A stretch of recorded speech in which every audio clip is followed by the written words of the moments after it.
خطبے کا ترجمہ بیان کریں گے انشاءاللہ۔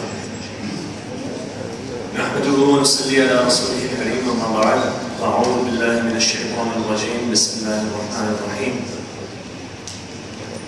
اللہ تعالیٰ کو اپنے بندوں کی جو صفات بہت پسند ہیں، ان صفتوں میں سے ایک صفت، ایک عادت وہ یہ ہے کہ انسان فضول کے کاموں کو چھوڑ دے، فضول کام کو، فضول بات کو،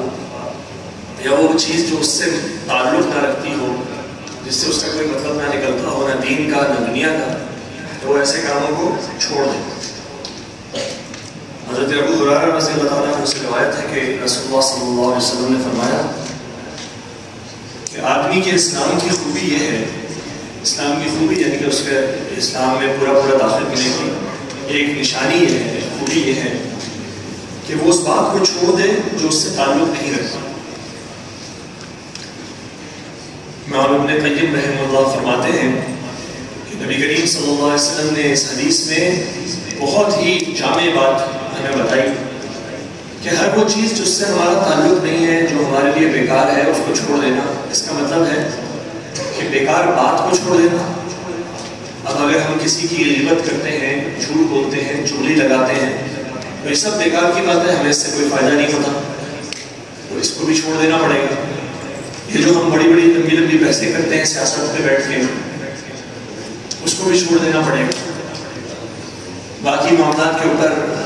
ایک دوسرے سے بحث نزاع،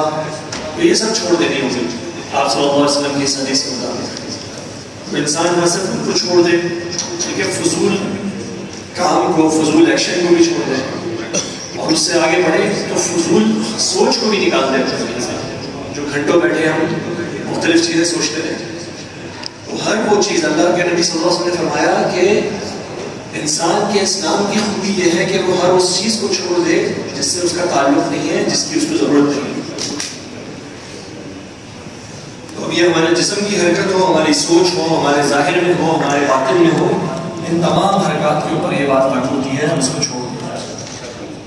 اور اس کا نتیجہ یہ نکلتا ہے کہ انسان جب ایسے کاموں میں کو چھوڑ دیتا ہے جو فضول ہو، تو یقیناً وہ اپنے آپ کو ان کاموں میں مصروف کرتا ہے جو اس کے لیے فائدہ مند ہو۔ اور ایسا شخص جو فائدہ مند کام کرے گا وہ دنیا میں بھی ترقی پائے گا، اور آخرت میں بھی اللہ کے ہاں وہ اچھی جگہ پہ اللہ کے اچھے وعدے کا حقدار ٹھہرے گا۔ اور جب ہم اکیلے یہ کام کریں گے تو اس کا مطلب یہ ہے کہ پھر ہماری امت کو بھی دنیا میں فائدہ ہوگا۔ تو ابھی جو ہمارا حال ہے دنیا کے اندر، کس وجہ سے کہ ہم نے اپنے آپ کو بہت سے فضول کاموں کے اندر مشغول کیا ہوا ہے، اور اللہ کے نبی کی اس حکم ہے اس کے اوپر عمل کرنے کے نتیجے میں ہمیں یہ فائدہ ہوگا کہ دنیا بھی ہماری ہو جائے گی اور آخرت میں انشاءاللہ۔ حضرت حسن بصری رحمہ اللہ فرماتے ہیں کہ اللہ تعالیٰ کے کسی بندے سے اعراض کی نشانی یہ ہے، اللہ تعالیٰ کے کسی بندے سے ناراض ہو یا اس سے منہ موڑتے ہوں تو اس کی ایک نشانی یہ ہے کہ اللہ اسے ان چیزوں میں مشغول کر دیتا ہے جو اس سے متعلق ہیں۔ اگر ہم اپنے فائدے کی چیزوں کو چھوڑ کے بیکار کی باتوں میں، بیکار کی بحثوں میں مشغول ہیں، تو یہ اللہ کی ناراضگی کی ایک نشانی ہے کہ اللہ نے ہمیں ہمارے فائدے مند کام سے چھڑا کے بیکار کے کام میں مشغول کر دیا۔ اللہ تعالیٰ ہمیں سے محفوظ رکھے۔ اور یہ جو بے فائدہ چیزیں ہیں، ان کی چند مثالیں یہ ہیں کہ ایک تو یہ کہ لوگوں کے حالات کو اور ان کے رازوں کو ٹٹولنا، ڈھونڈنا کہ بھئی یہ صاحب کہاں جا رہے ہیں، کہاں سے آ رہے ہیں، کیا کر رہے ہیں، کیا کرتے ہیں۔ فضول کی بات ہے ہمارے لیے، ہمارے میں سے کوئی فائدہ نہیں ہے۔ یا ایسی بات کا سننا جس میں وہ شامل نہ کیا جائے، وہ کان لگانا دوسروں کی باتوں میں، بھائی میرے متعلق کیا بات ہو رہی ہے، خواہ دوسروں کی باتوں کے اندر گھسنے کی کوشش کرنا ہے۔ اور تیسری چیز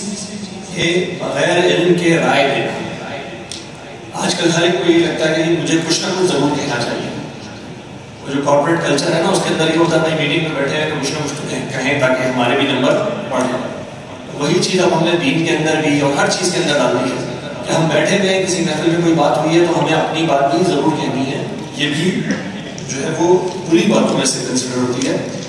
اللہ کے نبی صلی اللہ علیہ وسلم نے فرمایا کہ اللہ نے تمہارے لیے 3 چیزوں کو ناپسند فرمایا ہے،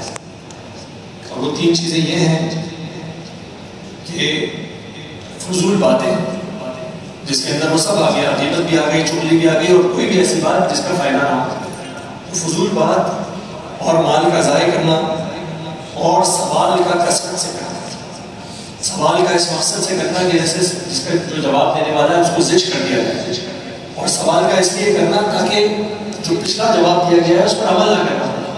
اچھا جی یہ کیسے کرنا ہے، ایسے کرنا ہے، ایسے کرنا ہے، تو اگر ایسے کریں گے، اب جو ہے نا وہ سچویشن بنانا شروع کر دی ہم نے، اگر ایسا ہو گیا اور ایسا ہو گیا تب کیسے کریں گے؟ یہ جو کثرت سوال ہے اس کو بھی اللہ نے ناپسند فرمایا ہے ہمارے لیے، تو ہمارے لیے بہت ضروری ہے کہ ہم اپنے ذہن کو، اپنے دل کو ایسے خیالات سے بچائیں، اپنے جسم کو ایسے اعمال سے بچائیں، اپنی زبان کو ایسی باتوں سے بچائیں جن کا ہمیں کوئی فائدہ نہیں، اور جس سے ہمارا دل، ہمارا ذہن، ہمارا جسم، ہماری زبان غافل ہو جاتی ہے اور اللہ کی ناپسندیدہ لوگوں میں سے شامل ہو جاتی ہے۔ اللہ تعالیٰ سے دعا ہے کہ اللہ تعالیٰ ہمیں ان لوگوں میں سے بنائے جو بہترین بات کرتے ہیں، بہترین بات کہتے ہیں، بہترین بات سنتے ہیں اور اس کے بہترین طریقے پر عمل کرتے ہیں۔ اللہ تعالیٰ ہمیں ان میں سے کر دے، آمین یا رب العالمین، جزاکم اللہ۔